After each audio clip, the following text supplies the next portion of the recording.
Do you like wrestling trivia? Then check out the 5-Star Match Game, the Pro Wrestling Quiz Show. I'm Joe Gagney, and every episode, I grill 3 contestants with 5 rounds of power-packed wrestling trivia. We have over 30 evergreen episodes in the archives covering WWE, AEW, Japan, Mexico, and much, much, much, much more. Play along at home and check it out today. This podcast is a member of the Voices of Wrestling Podcasting Network. Visit voicesofwrestling.com to hear the rest of our great podcasts, as well as show reviews, columns, opinions, and updates across the world of wrestling.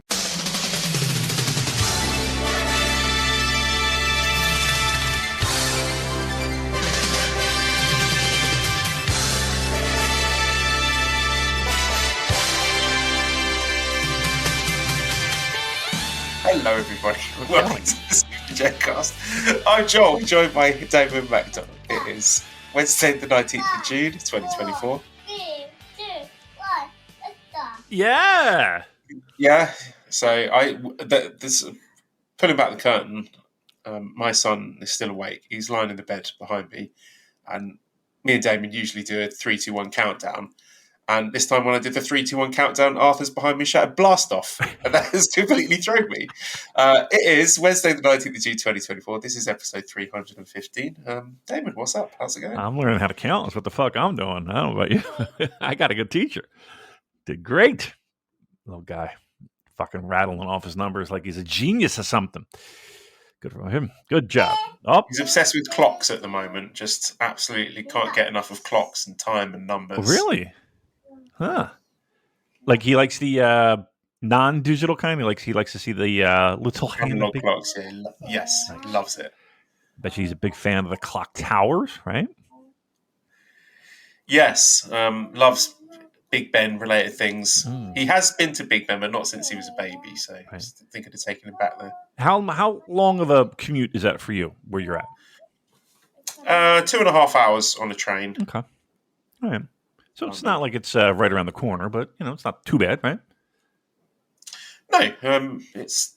I mean, I only do it for special events. Like I am planning on making the trip up to the old All In at Wembley Stadium, which I don't know if I mentioned that on the show that I went last year with Sipsy and editor Dan, and then I'm sure I've told this story already, but then I asked Sipsy, I was like, "Oh, we're going to go back this year."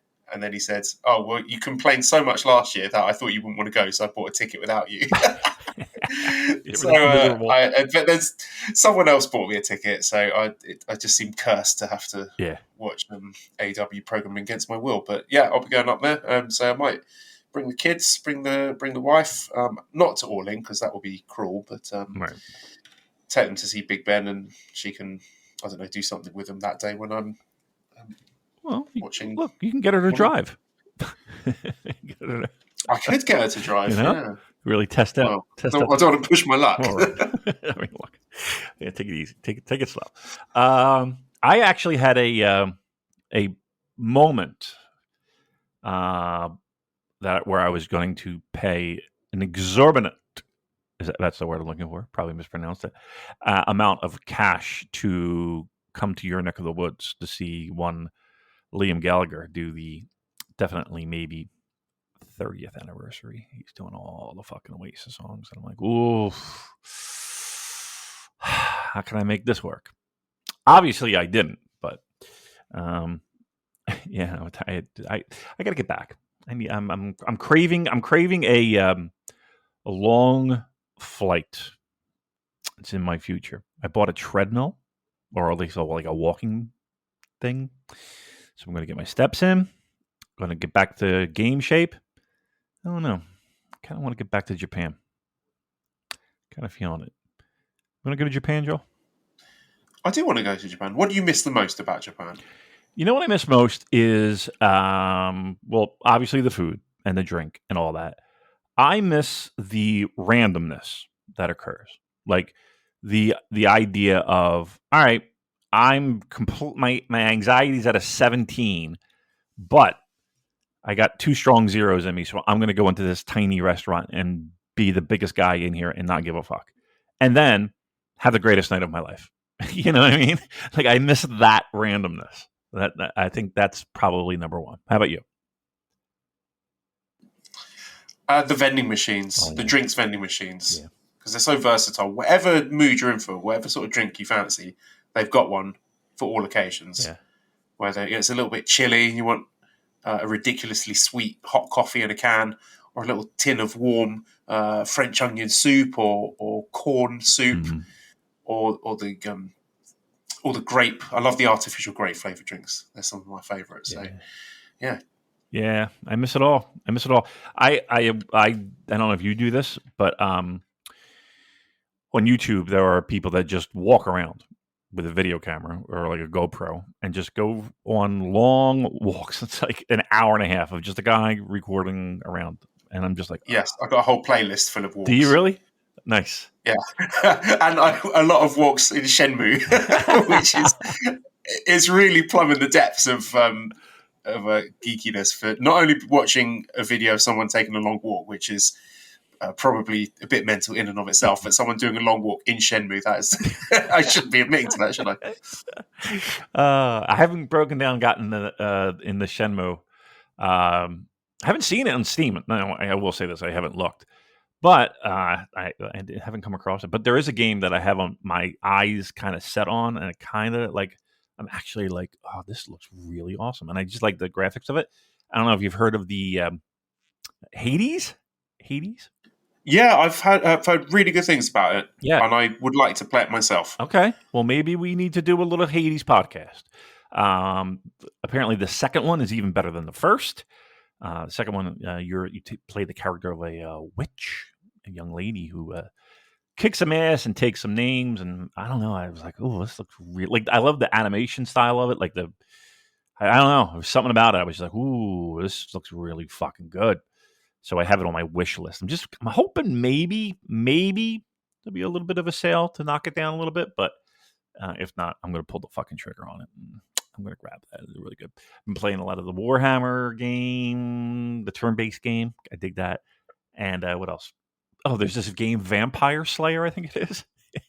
And it's like this 8-bit game, but like you don't shoot anything. Like you just have to dodge these fucking mummies and bats and shit, and you pick up different weapons as you go, and it's so easy yet so hard because these fucking things come at you at waves, and you got to move, and like that's your only really thing because the weaponry fires automatically, so you don't even have to fucking touch it. You just got to get the fuck out of the way and position yourself, and it's great. I love like fucking head faking a mummy. That's so great.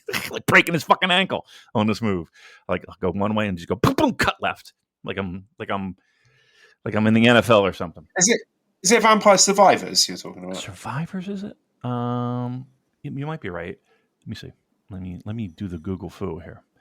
Because if it is Vampire Survivors, one of my favourite content creators, James Stephanie Sterling, has done. That's it. It's written a lot of stuff for Vampire Survivors. So yeah, I've heard very good stuff about that as well. Again, not played it, but the problem is I've not yet invested in a new games console. My birthday is coming up, so maybe that might be a good time for me to get a PS5. And I really want to get one so I can play the Elden Ring DLC. Why don't you get the fucking Steam those two games you mentioned? I don't know what that is, and it's scary. No, I want a PlayStation because there's some PlayStation exclusive games that I don't know. I'm just a PlayStation. I understand. What if I told you could play PlayStation games on the Steam Deck? You can emulate any fucking other console, right? You can. It's handheld, so it's kind of like a Switch, right? Nintendo Switch. Graphics, hardware, fantastic, and you can dock it, so you can stick your dick in. No, you can dock it and play on your TV. You can play in an office, wherever, and take it with you. It's very versatile, Joel. I'm telling you, I love it. One of the best things I've bought this year. Yeah, it is very tempting because all I've been playing at the moment recently is my little SNES Mini with the kids. Mm-hmm. We're doing a bit of Yoshi's Island, Super Mario World, and the children. Well, I say playing it with the kids, I mean forcing them to watch me play. And when Esther's saying, "My turn, Daddy," I'm like, "No, fuck off. No, you're rubbish at this." Right. Fucking shit. Get the Steam Deck, brother. I'm telling you, because you can emulate all that. You can have every fucking console on this little machine. Genesis, your Super NES, Dreamcast, and then you get your fucking ROMs wherever on the internet they might be. And you're in business, brother. You're in business. I'm telling you, that's the move. It's the fucking move. Do it. Get out your credit card right now. You're selling it. You're selling it to me. I like it. Look, if I like it, and I got the attention span of a fucking gnat. It's perfect for it. It's absolutely perfect. Again, you can pick it up at any time. Sit on the couch. You feel like you're actually spending quality time with your wife when you're really not. You're playing video games, but at least you're not holed off in your office. It's well worth it. I think the people who listen to this show who have one will also be in my camp and say that's the move. That's the move you got to make. Well, in the meantime, I will be watching videos from the Wandering Through Shenmue YouTube channel, and they've just uploaded a new one. Really? It's Warehouse number 8, so it's 1 hour, 1 minute and 26 seconds of footage from the balcony in Warehouse number 8 in the new warehouse district. Wow. I'm just sort of skimming through, and there's not really much going on.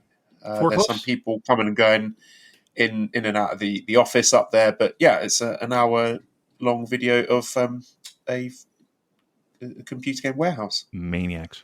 Absolute fucking maniacs. Well, I love it. I love dumb shit like that, though. Like, there is something, like, very peaceful about it. Oh, my God. I got to tell you my new obsession now. Here we go. Again, I have plenty of them, and I get hyper-fixated, and then I never see them again. But now, I'm into, and specifically, mind you, Korean ladies who camp, and they have these fucking tents that are like bigger than my house, and a lot of times they're solo. We watch one that's solo, two that are solo. She just goes out there. Never a sunny day, always fucking pouring rain or whatever. But she doesn't. She sets up, and the inside of these things, like they have like little cabinetry and like cooking plate. It's unbelievable. Like they build a fucking house in a day and they tear it down in a day. We watch them every night. Every fucking night we're watching one of these camping videos. It's ridiculous. That's what we do. But yes, I'm obsessed with them now. I watch them all the time. They'll be your new thing. I guarantee it. Yeah, I'm always up for niche YouTube content like that. Yeah. Like the more obscure and mundane, the better. I agree. Speaking of which, New Japan Pro Wrestling. Right, nice segue. Perfect. Oh no! But before that, while we're talking about obscure and bizarre things, Derek's written in to say, "What are your thoughts on Desperado's Invitational? Love it, hate it, more nudity, less nudity, more dick jokes, less dick jokes." I haven't seen it. I've got no intention of seeing it because, from what I assume, it's just sort of men getting their willies out and running around. Which, fine, if you're into that kind of stuff, great. I've got nothing against it, but I'm not going to be paying money for it. No. But so, friend of the show, Jay Michael, was quite upset with me because I didn't mention it at all on the show, and I said, "Well, it's not New Japan content, right? You know, at a stretch, it's sort of New Japan tangential because of the Desperado thing, but." I just said I'm not really interested in doing it. I wouldn't watch it if you paid me. And then, sorry, I'm just distracted by the football. Switzerland just missed a really good chance there. And then I said, I was sort of jokingly, just to show my sort of contempt for this Despi Invitational, I said, "Oh, I'll only watch it if you pay me." And then he took that at face value and was like, "Okay, great, PayPal or Venmo." Oh my god! And then I was just running with a bit. I was sort of going into hustle mode. I was like, well, why do a one-off payment when you can go to redcircle.com/super-day-cast and set up a monthly recurring donation. Oh no! And I was just having a bit of a laugh, right. Kind of tongue-in-cheek, doing my sort of cheeky hustle. And then a few minutes later, he just messaged back going, "Are you okay? Oh, is everything all right? No. If you need money, just let me know." I was like, "Oh God!" I felt awful. I thought my cheeky little banter had come off across as like desperate destitution. I can't make ends meet. And all right, well, this is not for nothing. This is the second time you've done that. I won't spill the beans on where the first one was, but your messages do make it sound like you are impoverished. You are ready. Your house is ready to be foreclosed upon. I'm not rich. Let's put it that way. Oh, no. Supporting a family of 3 on one salary is a challenge. So I will take any excuse to plug the deli, where I've been dishing out some absolutely sizzling pastrami. Unbelievable this week, huh? We've got some juicy morsels. I mean, no bullshit. I'm reading some of these text messages, and again, I wake up and there's 64 messages, and I can't read them all because that would be insanity. But I try to skim through and give a couple of emojis just to make sure people know I'm alive. Some of this shit, holy mackerel! Just sign up for the. Yeah, I mean, I can't I can't imagine a better value. If you're a New Japan Pro Wrestling fan, I can't imagine a better value. I just can't. It's unbelievable. And some of the fucking shit that we it's hard to some of the stuff we confirm and all that stuff. But some of the stuff was like, whoa, just whatever. Maybe we'll hint at it a little bit. But yeah, it's I'm not doing this for clickbait bullshit. Trust me, I don't give a. You don't have to, but I'm just telling you, if you hopped in today, even if you just hopped in today for the $5, I guarantee it'll be worth it. I guarantee it. How about that? I guarantee it. Yeah, just a lot of happy customers there in the Discord. No one. Can I ask? No one complains. What was some of the reaction? I'm not going to tell. I'm going to say, and you know which morsel I'm talking about. What were some of the reactions? Just amusement. I mean, people just finding it absolutely hilarious, but not surprised based on other tidbits I've put in there before. Mm-hmm. But if someone who hadn't followed that, the other stuff that I've left prior to that, had heard this story cold, yeah, I think it would have blown their mind. They would have been like, "How absolutely sensational, isn't it? How could this happen in a quote unquote professional promotion?" It's just unbelievable. And again, we'll hint at it, I'm sure, a little bit, but for the reasons, we're just kind of like, wow. I mean, that seemed very odd, but okay, whatever. Very interesting. Let's just put it this way. And again, I hate the fact that we're dancing around it because we have to. Do the equivalent of the eyes emoji. Yeah. We've started annoying people in Voices of Wrestling Slack for doing that as well. I know. I mean, we get it, but just do yourself a favor. It's $5 fucking. And I'll tell you what, if you don't at least get a chuckle out of it, no, I was going to say I'll give you your $5 back, but I ain't doing that. Fuck that. No, I won't. Fuck that. That's too much. Honestly, it's not even that. If it were just a matter of you handing us $5 and you were like, oh, I don't give a shit, I would hand the money back to you. I swear to you. But the fact that I have to go through fucking hoops and all that shit, that ain't happening. But trust me, it's just unbelievable bullshit. Unbelievable. All right. And how we got word of it was just even more crazy. But anyway, what do you think? What do you want to talk about first? You lead the way. Let's talk G1 first. All right. Because I think that is the big story of the week. So we have got 18 of the competitors announced, so 9 in each block. So in A block, we got Naito, Shota, Shingo, Sanada, Great Khan, Zack Sabre Jr., Gay Kid, Evil, Jake Lee, and the winner of the A block play-in. And in the B block, we've got Hiroki Goto, El Phantasmo, Yotsuji, Jeff Cobb, HENARE, David Finlay, Ren Narita, Yuya Uemura, Konosuke Takeshita, and the winner of play-in B. Nice. First thoughts. This is tremendously exciting for me. It feels like a new era. And everything we talked about last week, a lot of the stuff that we said we wanted to happen has happened. Yes. Which is great. It's very, very exciting. And what I find the most thrilling about this, Damon, is I'm starting to see clear alignment of what we want as fans and what the company are delivering. because there's been just so many things where we've wanted just something look like a G1 without Toru Yano in it. But we're just like, well, the company always put him in here because, there's a loyalty, he's 10 years, the night off, blah, blah, blah, all this horseshit.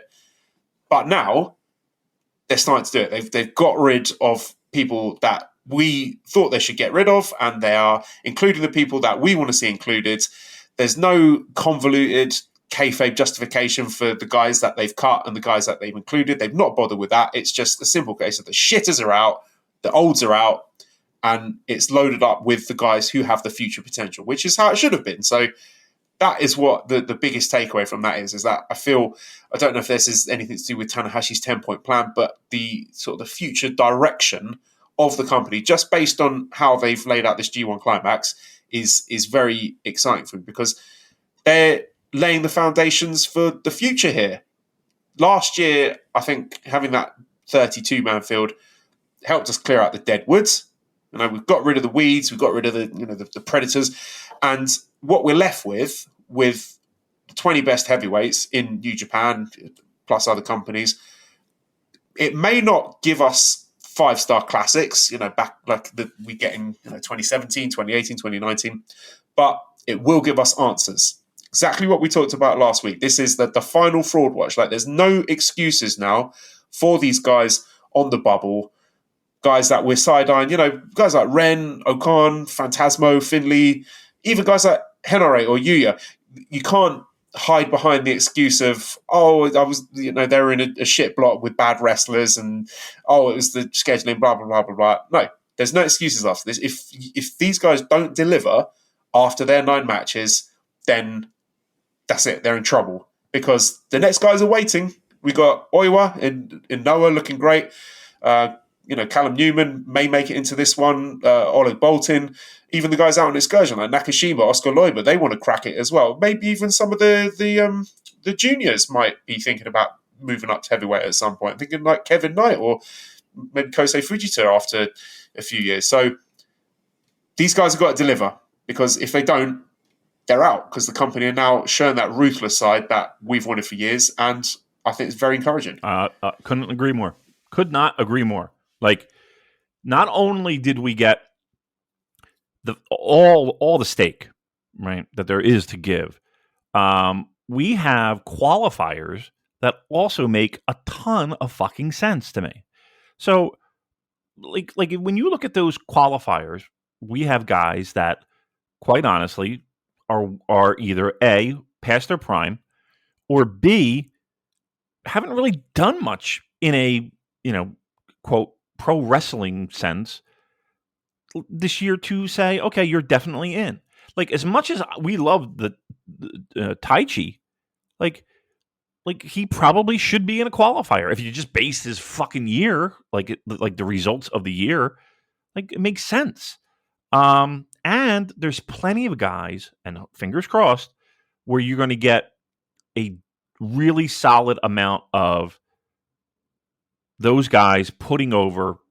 Let me put it this way: there are opportunities for guys to put over younger guys, right? To get into, and once again, we talked about it at great lengths last week with specifically Hiroshi Tanahashi. Like the value that he brings in putting somebody over to get into the tournament is tenfold of what, again, I use Night 7 in Nagata as the fucking reference point. Like, the value's there. Tomohiro Ishii, who, again, we love, and I feel like we put over as strong as we've put over a wrestler in a long fucking time on this podcast, getting that opportunity. And again, putting people over, hopefully, right? There's plenty of, like, the story of TJP getting in. Like, him, on the bubble. That's fine. Callum Newman, same thing, right? And the names that are in, you're exactly 1,000% right. Guys like El Phantasmo, guys like Yoda guys like Gabe Kidd. Why not? Let's throw his name in the mix. Guys like Shota. It's like, now's the time. Like, the spotlight is as bright as it can fucking possibly get. you might go 3 and whatever, right? You might not even make 500. But like the opportunities are there in both blocks for guys to make a name for themselves. And that's all that we had wanted for quite a long time. Quite a long time. The young guys that are in the qualifiers, trust me, I really feel like they deserve to be there. And the young guys that are in the blocks are the people that we've been begging, make a move on. Let's fucking go. And they did that. And not for nothing, like the involvement in both blocks, not a lot, but like legitimate guys that, okay, your mileage is going to vary on Jake Lee, but still, there's a reason for him to be there. And the fact that he's in the same block as Naito is pretty nice. Look, we knew this G1 was going to be different than many in years past, where you had those guys that you just like, okay, I can't wait for Okada and whatever in that block. Or you couldn't wait for Will and whoever in that fucking block. That's still there. Trust me, that's still on the table. But I think I'm more excited by the fact that I don't know how El Phantasmo and Ren Narita are going to fucking work out. And I don't know how Gabe Kidd and Zach is going to work out. Like I'm excited for that. I'm genuinely like the sky's the limit. Like I feel like we for the first time in I can't remember how long. Like this to me feels like clean slates for just about every single guy in there. And the people that don't necessarily have that clean slate, you could depend on. You could depend on Hiroki Goto. And we said it last week. You can depend on Jeff Cobb. You could depend on Zach. You can depend on Naito. Like, you can depend on Shingo. Like, that's... And then fill it out with the rest. It's exciting. Like, I might be out of my mind on this one. But when I saw the lineups, as well as the qualifiers, Joel, like I couldn't help but think back to like some of the first G1s, like the Musketeers and Vader and that kind of stuff, where you had a really good feeling of that the talent that was there. Trust me, it's not like that was a lot of mistake, but it was kind of like a big next level. And maybe I'm building this up to be bigger than it really is. But like this year's G1 has that potential. It truly does. That's exciting. So yeah, it's a look, it could fall flat. Let's be brutally honest. It could fall flat. But the possibility there that it doesn't. And what if it doesn't? Like seriously, this could be one of the best summers in New Japan in years, just because of the uncertainty, just because of the uncertainty, number one, but also because of the certainty in we're moving along in this direction. Like the fucking boat is driving in the right direction, and the G1, this could be a fun ride. And I think given the cards that we have right now, I don't think we could have asked for more. I don't think we could have asked for better. Like is there anything looking at that lineup that you would have changed? Well, we had a question from Matt. He says, booking solely for your own amusement, who would you swap between the G1 blocks and the play-ins? Well, the only person that I was upset not to have in there was Taichi, and he may yet get in. And the same with Yoshihashi. I really love Yoshihashi. I thought he would have been a great addition. He might get in as well.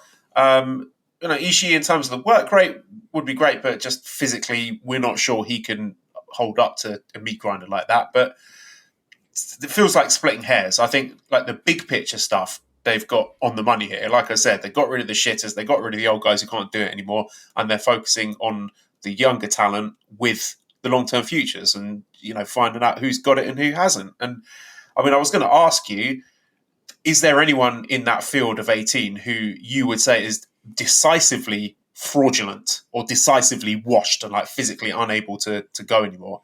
And I'm struggling to pick out people where I'm just like, yeah, they're shit. There are people that I like more than others. Obviously, I think everybody has that, but there's not shit. Even if you don't like Evil, okay, I get it, But if we're being dead honest here, if he got the tap on the shoulder, I think he could do incredibly well. He could do very well. He could have a great match. Again, whether we get that or not is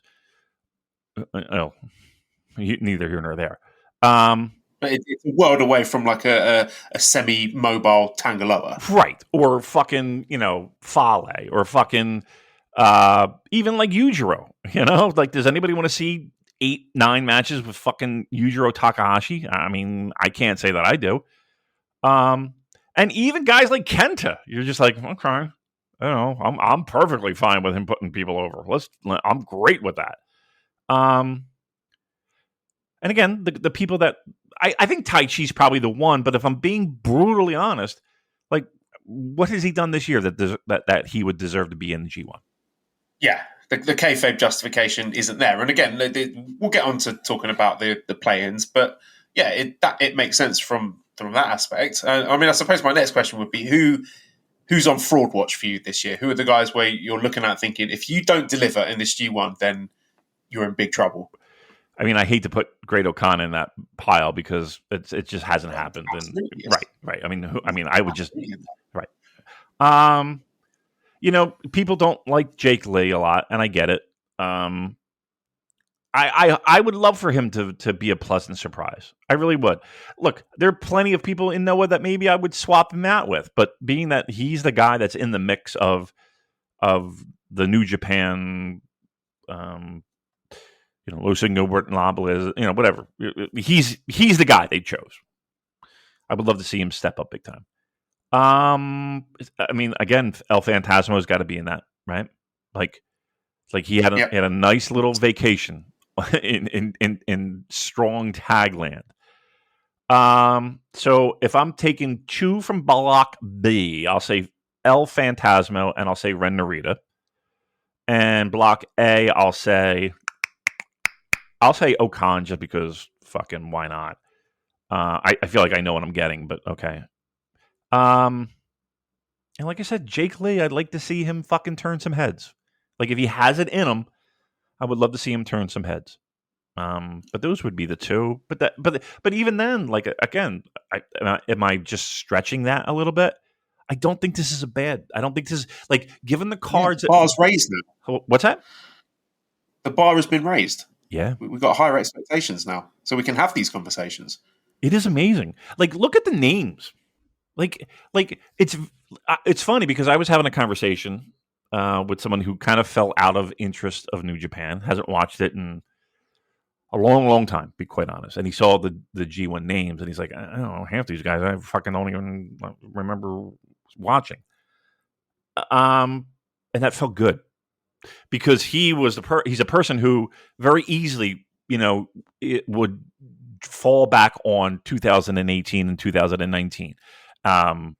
And still think fucking, I don't know, Rocky Romero is a prominent junior heavyweight or something. You know what I mean? Like he's in, there, and he's going to stick there. Like this person got excited that AJ Styles is going to be apparently wrestling a few shows in Noah, right? So that's what we're talking about. It felt good. It felt great to have that because that, to me, that just screams freshness, absolute freshness. Yeah. And also another encouraging thing, how many of these guys in this field have come through the New Japan Dojo system? That's another thing. Yeah. Naito, Shota, O'Khan. I mean, do we count Gabe Kidd, Sure. Evil, Goto, Suji, Henare, Finlay, Narita, Yuya? Yeah. That's a big win. That's a huge win. Yeah. I mean, it's like the majority of the blocks are homegrown talents. And even if they weren't homegrown, they really are associated with New Japan. I mean, I think everyone associates Zack with New Japan. I think everyone associates El Phantasmo with New Japan. Look, between the people that are definitely in and the qualifiers, I couldn't be happier. Trust me, I couldn't be happier. Once again, given the cards that we have been dealt, it could have been very easy for them to be like, "Hey, Will, you want to do G1?" Or, you know, Okada. You know, they could have. I'm sure they could have. They didn't. They had the guts and the really the guts to say, "Okay, fuck it, let's go. We got to do this." I'm excited. I'm sorry, I haven't been this excited, not only for G1 but for New Japan in general in a long time. And this is going to be a good summer. I really feel it in my bones. This is going to be a good summer. I'm going to push you for some early predictions then. So, of course, we've got 3 people going through to latter stages of the tournament. The first place goes straight through to the block final, semi-final, would that be? Yeah. And the second and third place have a playoff to decide who faces the block winner. Give me some names. Who do you think are early contenders for you for those top 3 spots in each block? Again, I've wanted this since the beginning of the year. It does feel like all the moons and planets are aligning for Zack. I would love to see that. I think some early favorites. I think Zack is in that mix. I think Shota is in that mix. And I think, obviously, Naito is in that mix. In B, I think Yota Tsuji's in that mix. I think David Finlay's in that mix. I don't know if Yuya is in that mix yet.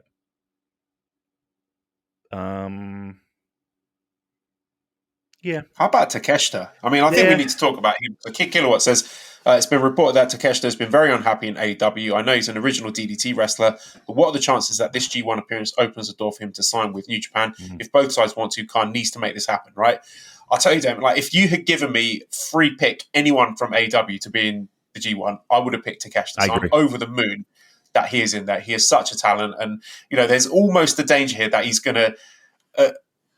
oh, dear. Switzerland have just broken Scottish hearts. But, yeah, there's a real chance here that he is going to show up some of those guys we were talking about. Oh, no, it's offside. Scotland's offside. There's a chance, there's a good chance he's going to show up some of these New Japan guys, or at the very least, you know, light a fire under them so they know that they've got to deliver big in this tournament, because he's an exceptional talent. And I would be absolutely thrilled if this is somehow a way to backdoor him into signing a contract with New Japan Pro Wrestling. Even if he doesn't, I think there's a strong case to be made for him running the table and making it through to the semi-final at least, because that's how highly I rate him.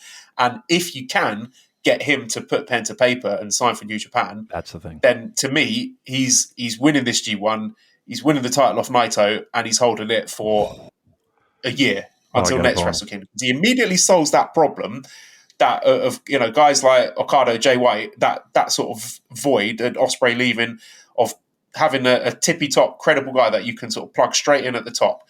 To me, he would be coming in and being like, look, I've just walked into your company, taken your top prize. What are you bitches going to do about it? And then you set up you got a whole year to build all the other guys, all the contenders, to get them where you need to be. Because it feels like with the talents that's left in recent years, things have kind of been rushed along a bit faster than the company would have liked. So that immediately solves that problem if you can get Takeshita to sign with New Japan, and sets up a ton of fascinating stories and brilliant potential matches. So his inclusion is such a massive win, and one of the things I'm most excited about. Massive win. Here's why I didn't include him. I don't trust New Japan yet. And I'm going to, like everything that you outlined, trust me. It's not like I haven't had my dick out just fucking with the excitement of what you outlined. That would be a dream scenario. Trust me. If the rumors are true that he is unhappy, I would hope that New Japan would do. Look, if they're willing to bring out the red carpet for fucking Matt Riddle and Dolphy Z, Nikki M, whatever the fuck he wants to be called this week, I would assume that if there was a slight chance of signing or at least some type of commitment, then I would be willing to do everything that you just outlined. All I need is just a little commitment. All I need is just something that gives me that hope and promise. Because at the end of the day, like, I don't want this to be Rent a Wrestler. I really don't. Like, if he's going to be in the tournament, fine. I mean, that's a net positive. Don't get me wrong. But in the same breath, like, if on the table is him being a New Japan Pro Wrestling wrestler contracted, sky's the limit. I would have zero problem doing everything that you outlined. So that's why I'm a little hesitant. Only because, again, G1 in and itself is a super positive step in the right direction, at least in our eyes, right? And I think a lot of people who follow this product. That being said, you got to prove it to me, right? You keep the momentum going, New Japan Pro Wrestling. Keep listening to this show and stealing our ideas. That's what you can do. That's what you do. But no, I mean, if there is a glimmer of hope of that happening, I'm all in. I would be fine with it. Yeah, I think if I had to pick now, then my final would be Shota Umino against Takeshita. And if you get Takeshita to sign, then Takeshita wins. And then, you do a big Kikuchi moment with Shota, have him cry, little baby tears, and then he is the guy who is on that long chase. Takeshita wins the title off Naito at Wrestle Kingdom, holds it for a whole year, then Shota wins next year's G1, challenges Takeshita at Wrestle Kingdom and wins back the pride of the company and wins the title. So that would be my fantasy booking, because out of all the New Japan affiliated guys, this sort of new crop of young talent, I think Shota is the closest to being the finished article. But yes, a lot of exciting possibilities. Although we do have to discuss here, Ruff says, with the news that Shota has a fractured hip, how does that affect the potential matchups in A block? I think we'll be all right. I'm confident he will be healthy and recovered in time for the G1 Climax. What gives you that confidence? Yeah, call me an optimist. Call me a. Are you a medical doctor? Are you a medical professional? I hear broken hips are very easy to recover from. Right, and broken hearts. They both seem to be you. So they can both do that. I tell you what, all right, and again, we're not naming names. We're trying to be walking on eggshells. Do you block A, again, Shota in there? There are other names that are also in block A. Were you surprised by one in particular in the same block? Well, yeah, the layout of the blocks is interesting. Mm-hmm. And it seems that they've deliberately kept a lot of people out of B block. And I'm sort of trying to unpick the intentionality of that, because it does seem a bit lopsided. Like, on paper, A block looks a lot stronger than B block. And I'm wondering now, is that them trying to keep Shota away from guys like Tsuji and Ren and Yuya and Takeshita, because Shota is their guy? Now, obviously, they've got no problem putting him in there with, I don't know, just picking the name at random, like a Gabe Kidd. No issues with that. No. But, the theme of A block does seem to be Naito and friends. So we've got Naito and all the guys that he's got history with, guys from his own faction like Shingo, guys that used to be in his faction like Sanada and Evil, guys he's had a lot of history with. So, yeah, there's just a lot of interesting wrinkles to the way they've laid out the blocks here. But, yeah, it seems that Shota's been kept away from all the other people I've mentioned, right, for a reason. Yeah, absolutely. Is there any one particular match that you're going to circle? I'll start with A block. Is there a particular match that you kind of are somewhat interested in saying? July 23rd, already circled on my calendar, Damon. Looking forward to that one. Who's headlining that one? I don't know. The listeners can look it up for me. Definitely July 23rd is the one. That's the one, huh? Okay. We're going to see scores settled and grudges laid for all to see. Settle it in the ring, Yeah. gentlemen. Yeah. The way God intended. The way God intended. All right. That's Block A. Block B, certainly not enough tongue-in-cheek innuendo, but how about Block B? Or is there anything that you're circling there? Is it? I think it's the first night where we're getting Takeshita versus Tsuji. Yeah. That one feels very, very big. You know, like all the things I've mentioned. Guy from an outside promotion coming in, Tsuji trying to assert his dominance and pride of the company. And I feel that is a match we may see more than once. Yeah. Let's put it that way. I think you nailed that one. Yeah, there's a lot. Look, I'm digging it. I really am digging it. This should be fun. This should be really fun. Do you want to do block qualifiers? Do you want to say who? Yes, I do. All right, let's do it. Who makes it out of Block A? Because that's really interesting to me. So, looking at the A block one, there's a lot to unpick here because, like, we love Ishii, but I think he has been put in this qualifier because I've said it a million times. I don't think he can do the G1. For me, like him winning this qualifier would be a cool story, but it would also be mental that a guy who we have doubts about doing a 9-match G1 is then doing an 11-match G1. Right. Because we're just giving him an extra couple of qualifying matches for shits and giggles. So I don't think Ishii is winning.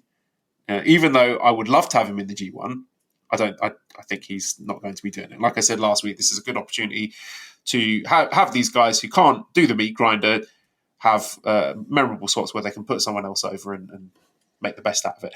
Yoshihashi versus Chase Owens. Oh, Damon, that's going to hit like the purest crack when Yoshihashi pins Chase Owens this Saturday.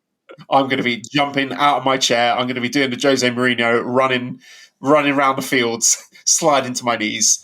That is going to be the biggest moment of We're So Back when Chase Owens is sent fucking packing from this qualifying tournament. I mean, worst case scenario, like if he wins this qualifying tournament and gets in, then it's over. We're done. Yeah. Packing it in. Yoshihashi, I'll be very happy to get in as well because, again, I think he's a great wrestler and he always brings it in G1. But this is very hard to pick. I could see. Don't make me pick a Chase Owens win. I'm just going to be optimistic and say Yoshihashi wins that one, and then we get Yoshihashi versus Ishii on the left side of the bracket, and Ishii wins that. So we've got Ishii going through to the final on the left side. Right side, we're starting with Callum Newman against Yujiro.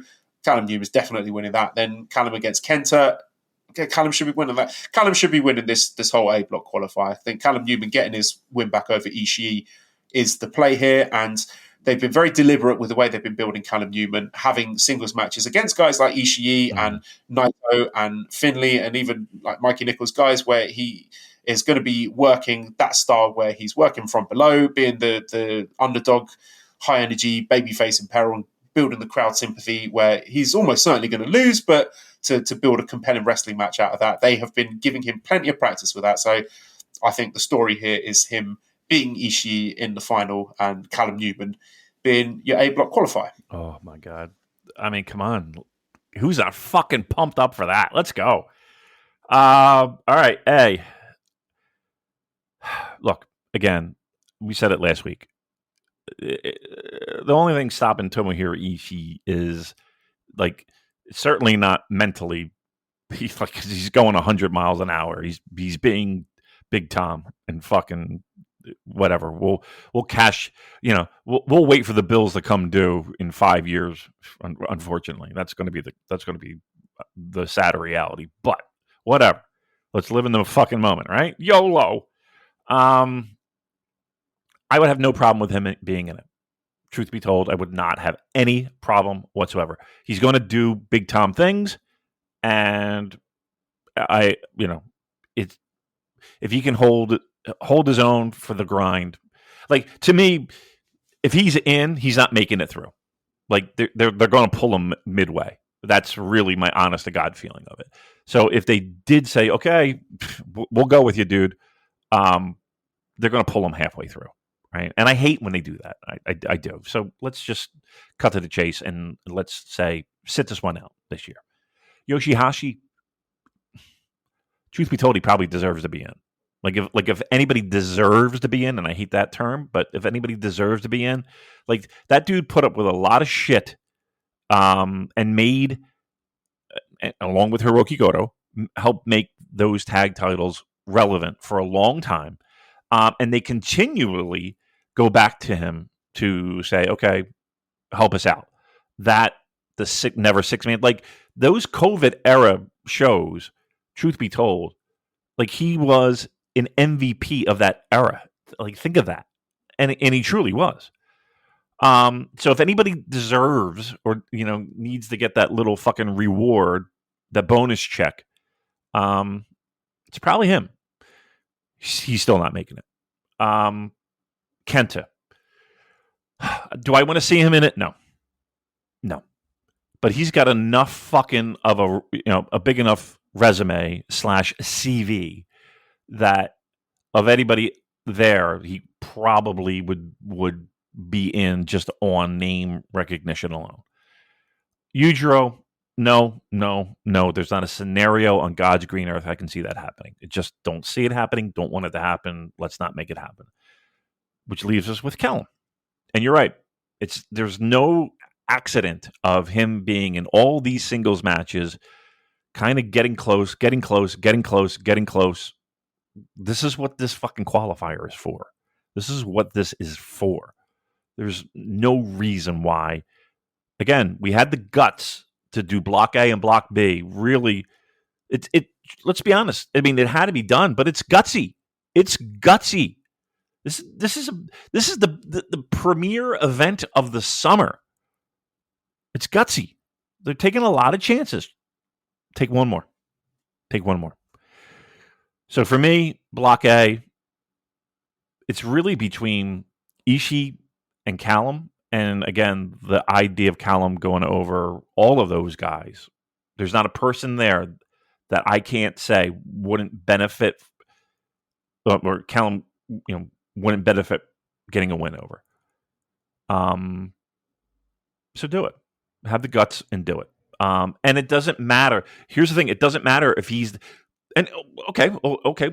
It doesn't matter that he's going to be a guy that probably in Block A take more losses than wins, if we're being fair. That's okay. Yeah, that is A-okay, because honestly, it's him getting in it and then build. I'm perfectly fine with that. Perfectly fine. He doesn't have to fucking win the whole thing. Getting in it is enough right now as we speak. All right, so how about Block B?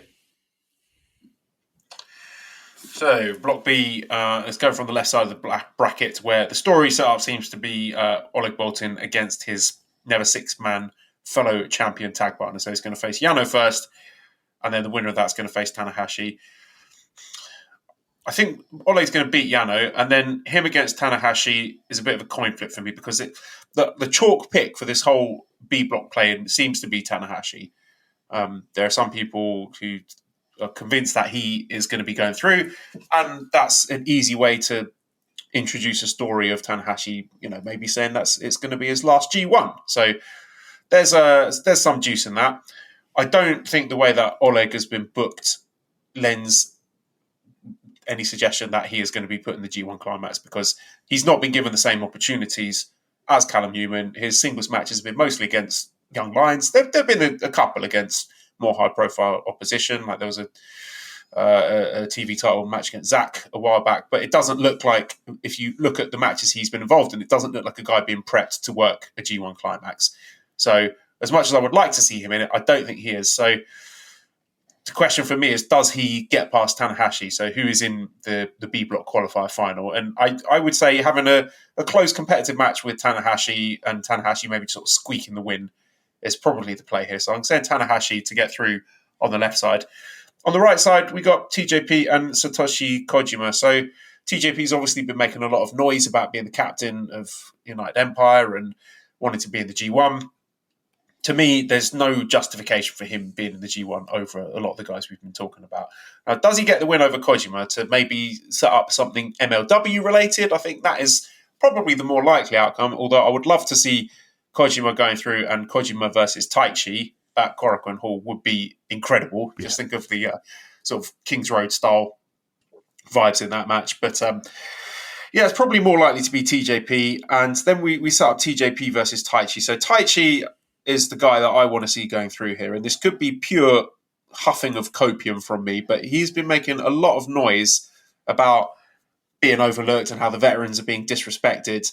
And that's been picked up by a few outlets. I think it might have been Tokyo Sports actually that picked up on it, which to me makes me think, well, maybe this is the angle. This is what they're trying to lean in towards. So we've got one playing bracket where we're putting through a young guy and another one where we're doing sort of like an underdog cult hero veteran who's being underappreciated. That could be the story there. But again, just could be pure cope from me. Maybe the company just don't value Taichi in the same way I do. But to me, the smart thing to do would be to lean into that and squeeze a bit of drama out of it, because it feels like Taichi is a guy that I think a lot of fans would get behind that story about him making this underdog run and proving his value and getting his way into the G1. And also, TJP did pin Taichi fairly recently in the Faction Warfare Gauntlet match. So him pinning Taichi twice is unconscionable for me. So I think this is a spot for Taichi to get his win back. And then we're looking at a final. For me, Taichi against Tanahashi. It could be Taichi against Oleg, actually. There's been some hints for that, with some choices of photos and people squaring off in the ring. So I think Oleg versus Taichi is an equally appealing final. But more likely I think Taichi against Tanahashi. Oh, fuck it. I'm saying let's have Taichi. Taichi, come on, my boy. All right. I love it. Like, of all of them, I would love to see that. I'd love to see Taichi in. So let me make that point clear. I can't believe I'm saying that, but times change, and he's certainly not that same guy that 2018 New Japan for Pro Wrestling fan would be. But I'd be thrilled. I don't see it happening, though. I don't. TJP. I mean, let's be truthful. That's pretty sexy in B Block. Like, him being in it, I think you're going to get some really fucking great matches. Like, I know he can be a bit annoying and a weirdo, but he's had an outstanding Best of the Super Juniors. And just if we're looking for sort of who's the best work rate option from this list, I mean, for me, Taichi would be number one, but TJP not too far behind second. Like, him in B Block mixing up with some of those guys would be exciting for me. No doubt, right? No doubt. Kojima.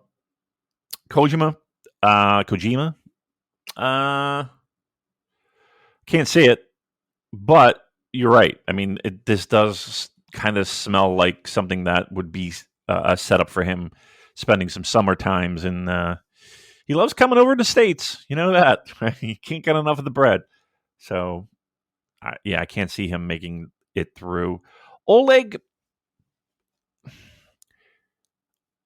I don't know. I think it would be somewhat beating us over the head of, okay, we're cleaning the slate, I'm going to say not yet. And you're right. There really hasn't been a true flag in the sand moment of, okay, he's kind of making that turn toward being a legitimate competitive singles guy. Could this happen here? It could. I don't see it happening. Toriano, no parts of it whatsoever. There's no, aside from being a guy that's going to lose, there is absolutely zero value in having him in G1. There really isn't. And don't give me the night off, and don't give me the comedy match I don't want to hear it. Not this year. There's too many guys that can go. We don't need that right now. No nights off. Yep. No nights off. Put your fucking working boots on. Yep. Unacceptable nights off. Unacceptable. Which leaves us to a story that, like, if this is it, if this is the last one, then let's go out and let's have a party with the last one, with Hiroshi Tanahashi. Again, do I think that there's more value in him putting over somebody to get into the tournament? I do. But with all due respect, And also, sorry, the insanity of making him work 2 extra matches. If again the concerns about can he hold up physically, Right? Yeah, let's have him do 11 matches instead of 9. No which doubt. would make zero sense to me. I agree. Trust me, I get it. I get it. But if you of all those guys, right? Again, TJP, he's a workhorse. Taichi can obviously fucking go. You know what? Kojima can go. I just don't know about the grind of a G1. And I think that you'll have more matches that don't quite land than that do. Oleg could be very interesting. I just don't see it happening this year. Yano, we want no parts of it. Hiroshi Tanahashi, I'll never count him out. I'll never say, you know what, dude, you're too fucking banged up. You just can't do it. Like I just can't. And like in a big spot, it's hard. The problem is that there are 11, 12 big spots. You know what I mean? Like it's just too much. And again, if it's determined that this is it, that this is his last one, and then we got to ride that horse and go into it. And trust me, I wouldn't have that big of a problem with it. I would have no problem with it. Given everything that we've gotten, you know what? If I have to eat some fucking vegetables with all of my cake and candy and delicious, foods, great, so be it. I think it's this one's tough actually. All right, let's eliminate Yano. He's not in. I'm going to eliminate Bolton. Not in. I'm going to eliminate Kojima. Not in. So now we're talking. It's really between 3 people: Tanahashi, Taichi, TJP. And I can see it being Taichi and the brackets would align, right? Taichi and Tanahashi. Yeah. I'm going Tanahashi. And again, I think if we could confirm that this is his last one, and we don't know, but if that's the direction, how about this? That's the only condition I would want him in if this is the last one, because he'll make it special. He'll make it work. I trust him wholeheartedly. If it's not, then do I really want, again, the grind of G1? I'd rather have Taichi. I'd rather have TJP, to be quite frank. If we're talking about the grind of G1. Here's the asterisk. If this is his last one and it's announced and it's promoted, then let's fucking do it. Because here's the thing, Joel. There's got to be a last one. Got to be. Why not now? I wouldn't have a problem with it. Yeah.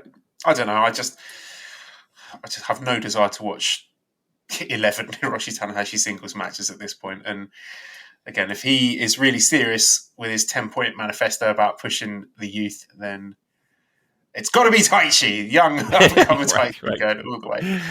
Right. But yeah, they've done a really good job, I think, setting out these brackets and balancing it the way they have. There's a huge amount of drama, so many different stories weaved into this. And I've been begging for playing tournaments for years on this podcast, and it just seemed like such a no-brainer to me. And now I'm genuinely excited about Saturday and Sunday on what would otherwise be just like a nothing Kizuna Road Tour. And now there's a bit of juice in there. I can't wait to watch Chase Owens versus Yoshihashi, and I never thought I'd say that. Right. I mean, it's amazing when you put a little value in it. You know, it's amazing when you put to give the fucking hockey analogy, it's like, middle of January and you're putting a couple dollars down on Columbus versus Anaheim. Like, who gives a fuck about either team? But all right, I got a couple bucks on the line. Let's play this out. You have instant stakes. We've been begging for it for years. You've been begging for it for years. I've been begging for it for years. It's a good thing, and I bet the matches will be great. There'll be plenty of drama. We will be on the edge of our seats because, truth be told,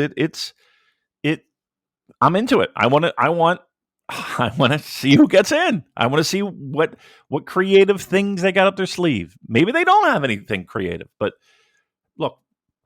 it instantly raises my interest level, because you're right. This could have just been a fucking throwaway show just to get from point A to point B, and it's not. There's something there. There's some steak behind the sizzle, and I don't think anybody's complaining about that at all. Chase Owens was on guest commentary during a Sunday show. He sounded so upset. It was delicious after they did the block announcements, and then he's sort of grumbling about why people from outside the company get to be in.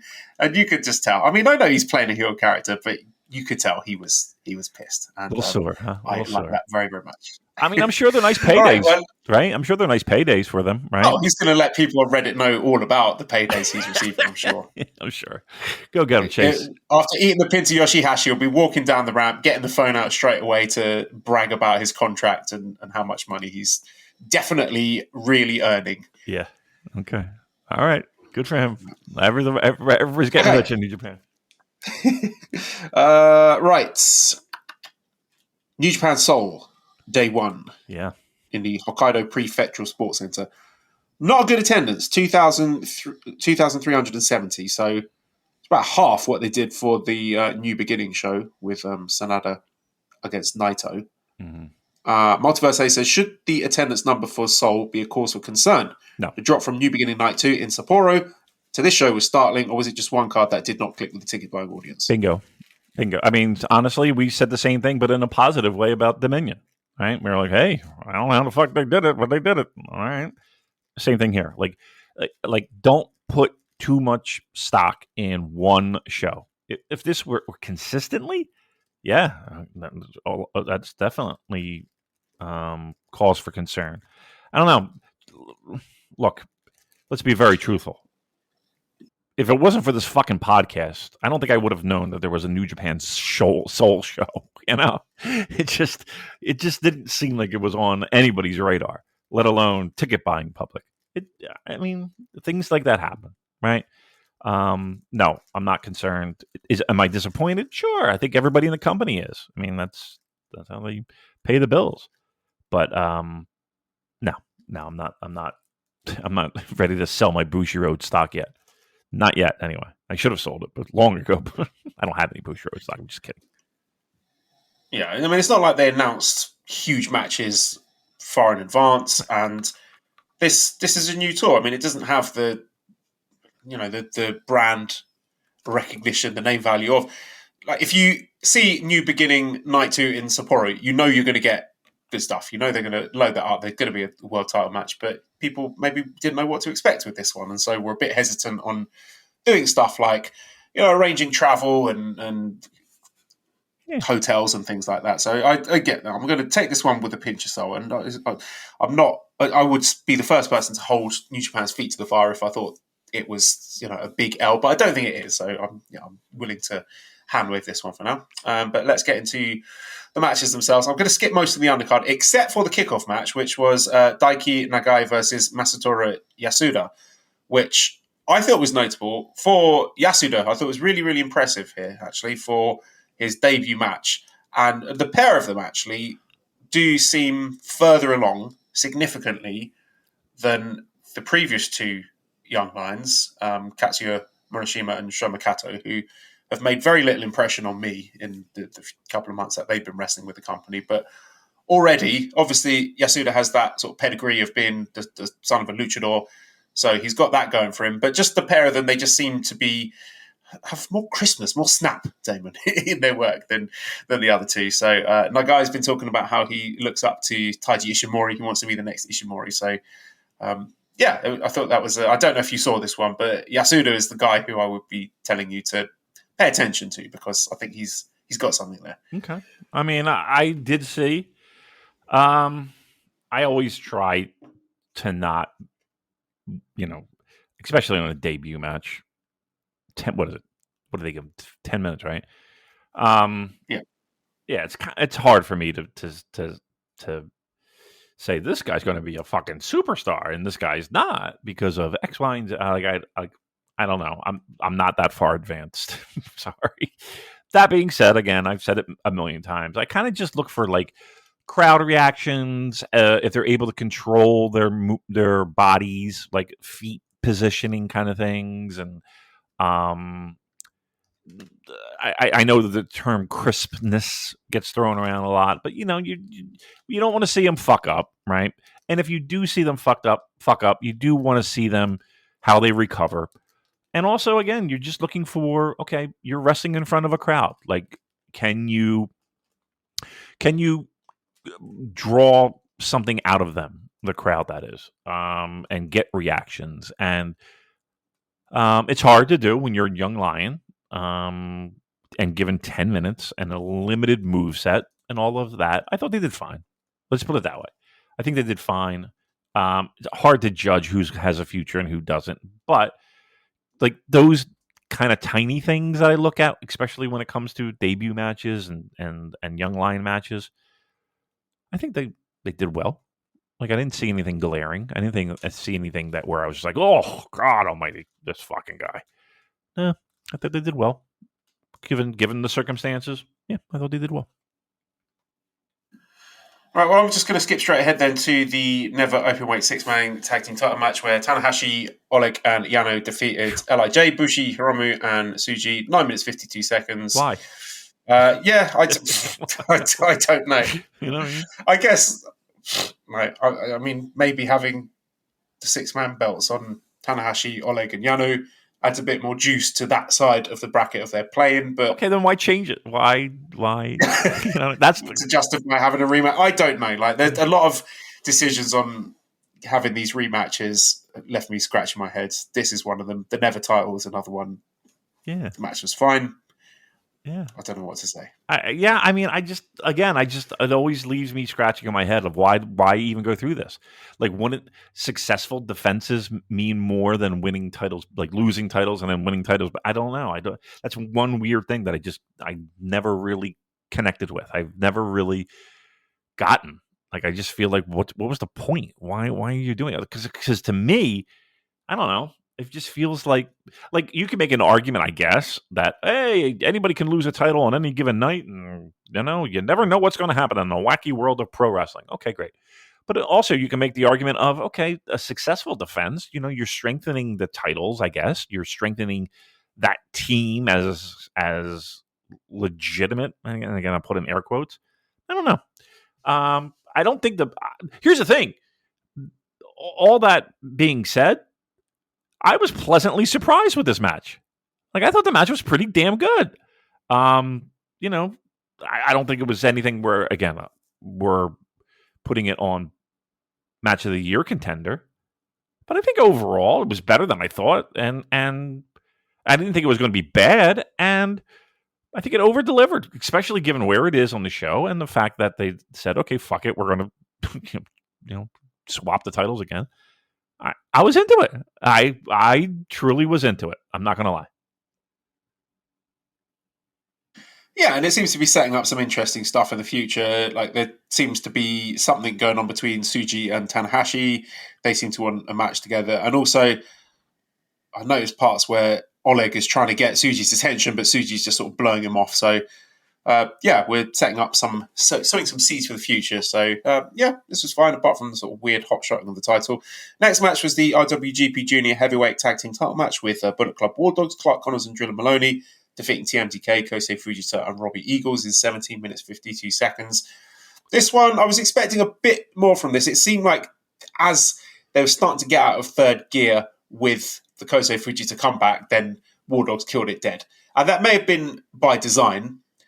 And there's sort of an interesting angle to this in as much as War Dogs have seemingly just cleared out the whole junior tag division. They've beaten everyone. They've beaten all the established teams. So it leaves you thinking, well, what's next for them? And I think it could be the story of Robbie and Fujita building back up and maybe winning the Super Junior Tag League and then getting their rematch at Wrestle Kingdom, because that seems to be the sort of booking that New Japan like to do with the junior tag titles. But at the very least, it set up War Dogs as extremely dominant champions. And this match certainly had some cool moments, like the Driller Killer to Robbie Eagles on the outside. That was pretty sensational. Mm-hmm.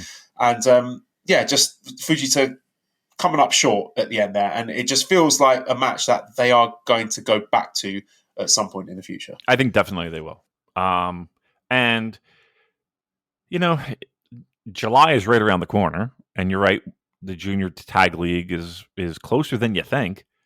Yeah, I have no problems establishing dominance, like war dog dominance, I guess, until we figure out who the next challenger is. I would not be surprised if they're in the mix.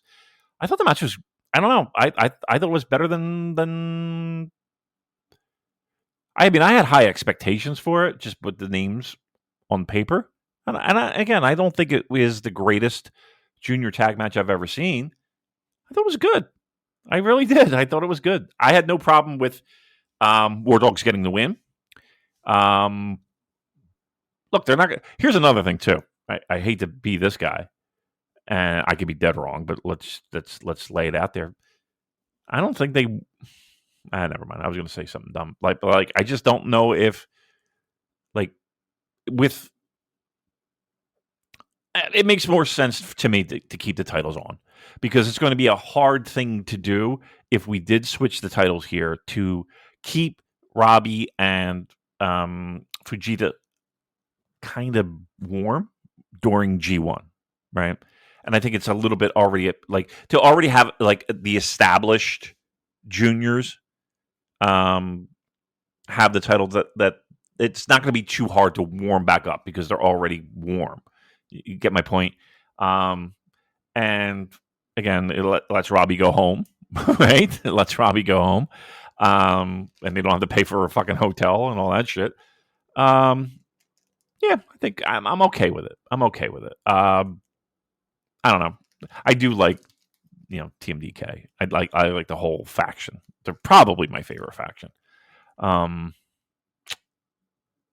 yeah, I think the smart move was here to keep the titles on them, keep them warm while the focus is off of the juniors as we build toward G1, and then we'll see what happens when they return. And again, we got Tag League coming up, and I'm telling you, Wrestle Kingdom's going to be here before you know it. I know that's preposterous to sound as the temperatures are rising here in the Northeast. It's right around the corner, Joel. It's right around the corner. It's going to be here sooner than later. Never Openweight title match. Henare defeats Shingo Takagi, 18 minutes, 46 seconds. Finally, great moment for Henare. Very, very pleased to see him get a title that obviously means a lot to him. You could tell in his backstage comments that this is a really nice moment for him and everything he struggled through, all the injuries, and finally making it to a spot that he's proud of. They should have done it last week.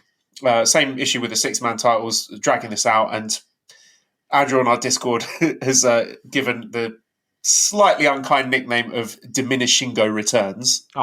That's not right. That's not right. But come on. He may have a point there, because it just seems that the quality of the Henare and Shingo matches peaked last year, and we just seem the matches they're having are very, very good. Don't get me wrong, like they're both working extremely hard, but are lacking those sort of exclamation points, those wow moments that make it pop and make it memorable. And we're blaming Shingo for that? Yeah, I am. Okay. I'm blaming him. He's looking ahead. He said, I understand. He's in the G1. He's got the Owen Hart thing coming up, and maybe he's just, dare I say it, slowing down a touch. Okay. I don't know. Just throwing that out there. All right. But he just seems to be doing fewer interesting and dynamic things than he has done previously. Okay. That might be by choice. Might be that, they just ran out of ideas, maybe. It might be that they, I don't know. Sometimes it just doesn't work out, right? And again, let's be very clear. Matches were really good. They weren't great, but they were very good. Here's the good news. You'll have plenty of opportunity if you want to put people on fraud watch, or diminishing return. Watch. She goes on watch okay. with Naito and Goto as well. Okay. Well, you got plenty of opportunity. Well, Henare, and here's the good news too. Henare's not in the same block, right? So there's plenty of opportunity for people to prove people wrong. But again, you're right. I think the title change should have happened previous. There was no need to stretch it out this far. And this is the problem when they do that. This is the problem because strike while the iron's hot. Strike while the iron's hot. Do it while the iron's hot.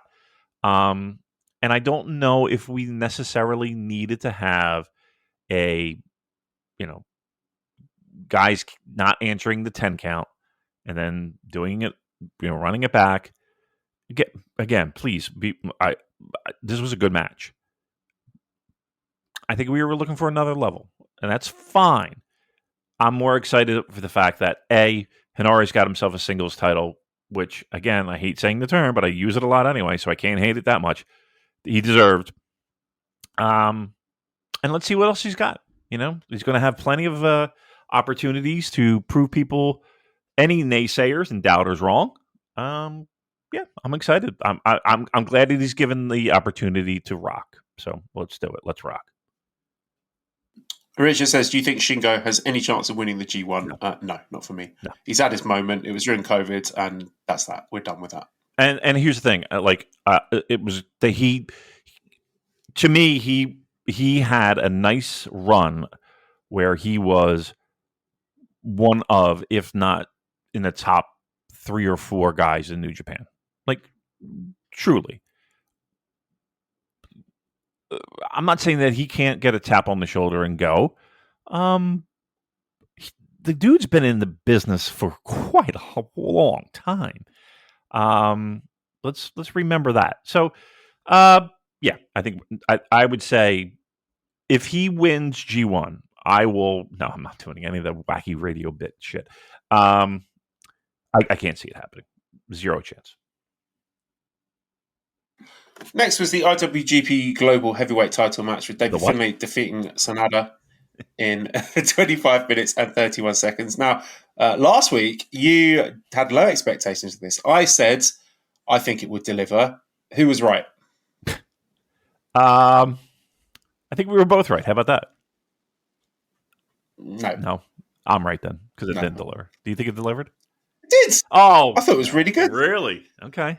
Yeah. Right. The Cage Match inmates rate this 7.55. Wow. Yeah. I thought it was really good. I think these guys, and I understand where your reservations were, even though they did have a really good New Japan Cup final last year. But these are guys who I know people sort of worry about them, and sometimes they don't hit consistently, but they inexplicably have really good chemistry together. Yeah. I think some of the sequences, there was one that just fell apart slightly in the closing stretch, but they recovered it in an authentic way that didn't ruin my suspension of disbelief. But I thought there were some really interesting counters. I just thought they have really good chemistry and brought the best out of each other, which was not a surprise for me because, like I said, we've seen it before last year, and yeah, they just seem to mesh really well together. You're probably right. You're probably right, because I will say this. And it's probably gotten to the point where it's unfair, but I don't give a shit about SANADA, man. And I think that's the biggest problem. That's fine. That's absolutely fair. Like my hot take was actually going to be about David Finlay, and I was going to say he has quietly had a really good year. Yeah. And I don't think he's getting the respect that he deserves. That's fair. I think that's very fair, actually. I don't know. I could not find the groove on this match. I don't know what it was. I do know what it was. It was fucking SANADA. And it's an unfair thing, but I go into these matches with him just not an open mind. I'll be honest. I just don't have an open mind. And I feel like that we've seen everything. Like we've seen SANADA's ceiling. He's not going to get any better than this. So we've seen his peak. We know exactly what he's capable of. So there are no surprises anymore. So he's a guy for me that I'm never going to get disappointed by because, yeah, he is what he is at this point. Yeah, it's my mistake. Honestly, it's my mistake. It definitely is. And I'm not saying this match was terrible. It just didn't land with me.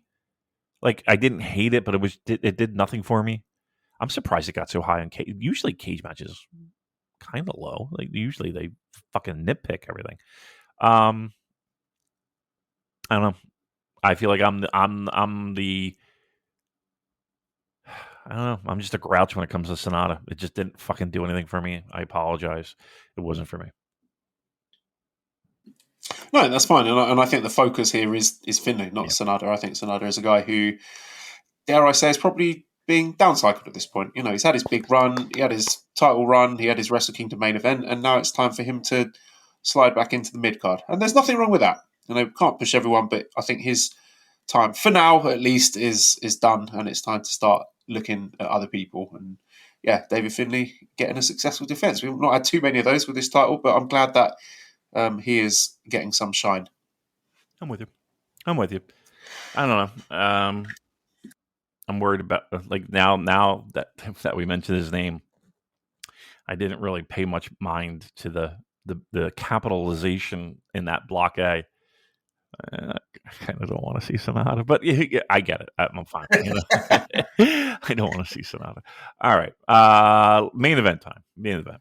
Okay, so IWGP Junior Heavyweight Title Steel Cage match. El Desperado defeats Sho, 28 minutes, 57 seconds. And Despy is our new Junior Heavyweight title. So a big week for El Desperado. So first of all, very happy to see him main eventing two shows like this and getting his flowers, winning Best of the Super Juniors, winning the Junior Heavyweight title back, which he never should have lost in the first place. But there you go. New Japan does daft things sometimes. This match was... weird. It was okay. Yeah. I mean, it was weird because Sho was forced to wrestle cleanly for the most part, and he's not as good at it as he used to be. Maybe he's just rusty. He's like so used to doing all the shenanigans that, this one was. I don't know. I just found it a little bit jarring, but the work was really good. You know, if I sort of compartmentalize that sort of the strangeness of it, I thought they did a pretty good job there, but you just find yourself waiting for the shenanigans because you know it's going to come at some point, and it did come, and they were lobbing chairs at each other. I thought the finish was very cool with him dropping Sho on his head, but this was all right. I mean, I don't know what else to say about it really. Right, you're exactly right, and I wouldn't necessarily have that big of a problem with everything that you said, except the fact that this was a cage match. I'm telling you, there's something weird about New Japan cage matches that I just don't fucking dig. I don't like I don't know. I just don't like them at all. Now that being said, I did like, our little faction warfare cage match, but that I feel like that's a different scenario altogether. I don't know. I just don't feel like New Japan cage matches land for me either. I don't know, just a thing. Yeah, Sho. Look, I don't know, man. I don't know what we do with him because you're right. That same feeling that you had of maybe he just forgot how to be a good wrestler. He's so. That's exactly how I felt. That was it. Yeah, I don't know. There was such a fucking disconnect from shithousery Sho and. Sho, we need you to really fucking deliver here, and it just was just weird. Like it was just like as much as SANADA, as I say, didn't land with me. Like this just felt so fucking weird. I don't know. I don't know. Look, here's the good news. Despy's your champion, right? I don't think anybody's complaining about that. If we're going to take a little time off from the juniors, I think. I like the fact that junior heavyweight title is in good hands. And here's the thing too, that's El Desperado likes to be a creative guy. He likes to have his own little shows. He likes to do I don't think that this junior title is going to just sit there and be, put to sleep during the summer. I think there's plenty that'll happen. I don't know what, but again, it's a creative guy. He likes to have his spotlight shows and his little out of pocket New Japan shows. Yeah, I think we'll be in good shape. And once again, I don't want to sit here and say we need to change it up. Sho, Sho is what he is at this point. Like there's not a lot we're going to be able to do unless they say House of Torture, we're done with it, and that doesn't seem like that's going to happen anytime soon. Can we cool it off a little bit? Possibly. Who knows? It feels like maybe we're in that realm that they're cooling them off a little bit. Will they ever disband? Will they ever just say, fuck it, we're not? No, I don't see that happening. I'm good with the change. I'm excited for what he can bring. And I feel like I'm in a little bit better hands if there's like random El Desperado stuff that we need to be concerned with. I'm more excited about that than anything Show would be able to do. So I think it was a good move. And the match was okay. I think the match was okay. Weird, I guess, is the best way I could describe it. The result, I'm pretty pleased with. I think big picture, looking at our champions at the moment, it's looking a lot healthier and a lot more interesting than it was post New Beginning. So we got Moxley as our heavyweight champion, but that's probably going to be Naito fairly soon. Then we've got Despi, Henare, Finlay, Gabe Kidd, Jeff Cobb, Great Khan, War Dogs, TMDK, Clark Connors, Driller Maloney, Oleg Bolton's as 6-man champion. I mean, that's good. That's a good lineup of champions. I know it seems weird. Like, I mean, are you buying stonks, if you will? Yeah, it seems like there's been a change in philosophy, a change in direction, and it's good to see these younger guys with titles and programs being built around them. It's really encouraging. It seems to me that we're heading in the right direction. Yes, darling. She's like, shut the fuck up. I'm trying to sleep. That's it? She told me she's hurt her tongue. How did Oh, she needs a drink. Oh. She's hurt her tongue and she needs a drink. All right. Go get her a drink. I'll be right back. Yeah, go ahead. Go get her a drink. She's obviously very thirsty. To answer the question, I do. I'm trying to somewhat temper my excitement. I don't want to, but I just feel like there's been so many opportunities for this company that have fallen by the wayside that I'm afraid to commit. I'm afraid of the committal. But again, that being said, I think for the first time in We're so back. We're so back. I'm just afraid to commit. I'm afraid to commit, Joel. But let's put it this way. Like, on paper, once again, the cards that we were dealt, I think this feels good. This does feel good. And again, going into G1 season, it's gonna be a good summer. I'm cautiously optimistic. We're set. Let's put it this way: we are set up to be in a good spot.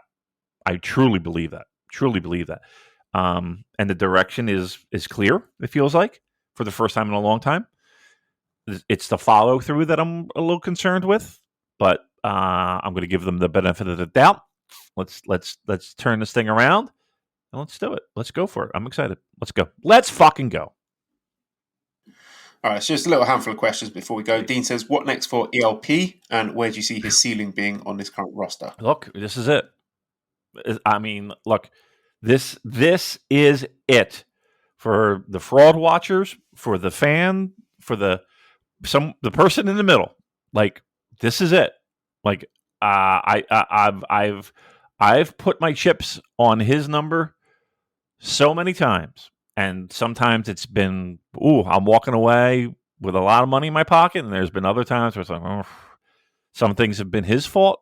Some things I feel like that he hasn't really been in a position to make a mark. Pardon the pun. So to answer the question, G1 is it, my man. This is it. This has got to be it. Because guess what? If it is, then boy, we've waited and we're rocking and rolling. If not, we got to cut ties. I'll say it right now. We have to cut ties. So Hey, guess what? I'm actually looking at New Japan Pro Wrestling's website. Once again, still a fucking mess. There's a subdomain of news.njpw1972.com. It's on Medium. I'm looking right at it. It's on Medium. It's like a blog. Oh, this fucking website is such a horror show. Medium. It's on. Look, bring it up. Medium. Good Lord. What are we doing? All right, I'll stop complaining. Fix the fucking website. It's still not fixed. What an embarrassment. The tiny little primary school that I work for, if that website went down, then heads would be rolling. I just don't understand how it's not fixed. How are we still doing this? Medium. Fucking God Almighty. All right. I can't. I get it. Okay. Go ahead. Next. What next question, please. Next, George says, "Do you foresee Kaito to Jake Lee or Ospreay to Callum Newman to be the biggest drop off between the two editions of the G1?" I mean, that's a bit of an unkind way to look at things. I mean, the Jake Lee thing, it's whatever for me. But I mean, Callum Newman, if we're going to build this guy up to be a star, then we've got to give him chances like that. Correct. So I don't know. I'm fine with it. Yeah, change is good. Again, this is what we got to start somewhere, and we got to be all in on it. Pardon the pun. And we are. I'm excited. Can't. Let's. we're moving in this direction, and this is what we've been screaming for the past goddamn year, 2 years. It's here. Right. Like the gifts are under the fucking tree. Okay, the best wrestler in the world has left. Yes, okay, it's not going to be as good without the best wrestler in the world. Sure. Yes, fine. Yeah. Guess what? We were dealt a fucking a 6 and a 7, and we were chasing a straight for the fucking longest time. And guess what? We got the river, the turn, all that fucking poker nonsense. It's right there. We're chasing it. We've been chasing it for a while, but it's here. Let's get excited for it. It's here. Christmas morning. It's Christmas fucking morning, kids. Let's see what's underneath the tree. Nathan says, "What are the chances of one of the qualifiers producing a winner for the G1?" No, zero. That's not happening. I can't see anyone that's in the qualifiers winning it. Can't see that. Can I see somebody going deep? I don't know if I want it. Like, why would you give that rub twice to have them winning a playing tournament and then also reaching the latter stages or even winning the tournament? That would just seem counterproductive. The whole point of the play-ins is to give a moment to someone who's going to be eating a lot of pins in the G1 anyway. So you want to give them a bit of shine. Nailed it. You're exactly right. 1,000%. That's it. One more thing I wanted to say. Francesco Akira cut a backstage promo in Japanese, and his Japanese sounded really good, and his friends, his teammates all complimented him on his Japanese, so I'd like to see that as well. I mean, I don't know how long he's been speaking Japanese for, but I've not heard him cut a promo in fluent Japanese before, and that was really good. So just add more evidence to the pile that he should be a guy we are excited about for the future of the junior heavyweight division. And I forgot to mention, of course, that Despi nominated Doki as his next challenger, and they're going to wrestle each other at the end of this tour. So we got that to look forward to as well. It's going to be good. Yep. Yeah, it's good. Look, I always like it when a lot of the guys that are foreign to New Japan and Japan in general, embrace culture, language. It's not easy. Let's be very truthful. It's not an easy language to just pick up and start speaking, but good for them. Good job. Like it. Love it. Let's do more of it.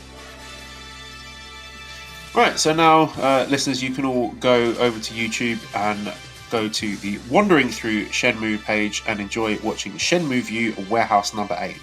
See you next week.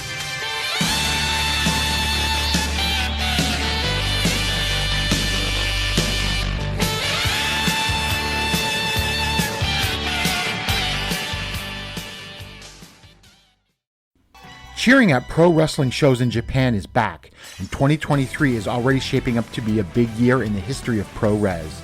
That's why you should listen to the Emerald Flow Show. From the Royal Road to the Green Mat, Paul and Gerard take you into the world of All Japan Pro Wrestling and Pro Wrestling Noah. Not only do we analyze events, but we examine business, who is getting over, what angles are working or not. Occasionally, we take a look at other Japanese promotions like DDT and Zero One. So if you're looking for more coverage of the world of Japanese wrestling, check out the Emerald Flow Show on the Voices of Wrestling Podcast Network, available on all of your favorite podcast apps.